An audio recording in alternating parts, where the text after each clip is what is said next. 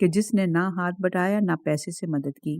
Number 8، جو شخص کسی کارنامے کو انجام دے اسے پہچانتے رہنا اور ایک کا کارنامہ دوسرے کی طرف منسوب نہ کرنا۔ نمبر 9، خبردار ان چیزوں کو اپنی خاص ملکیت نہ بنا لینا جس میں تمام لوگ برابر کے حصے دار ہوں۔ اگر امیر المومنین علیہ السلام کے ان فقروں کو گہری نظر سے دیکھیں تو آپ کو معلوم ہوگا کہ انہی اصولوں پر عمل کر کے انسانی معاشرے میں انسان کے حقوق محفوظ رہ سکتے ہیں اور انسانی حریت اور آزادی کی پوری رعایت ممکن ہے۔ یہ وہ اصول ہیں جن پر آج کل کے کمیونزم کے نظریات قائم ہیں اور ان میں کوئی بات ایسی نہیں جو کمیونزم کے مخالف ہو۔ اختتام ہوتا ہے اس باب کا۔ انشاءاللہ کہ اگلی ریکارڈنگ میں نئے عنوان اور نئے باب کے ساتھ حاضر ہوں گے۔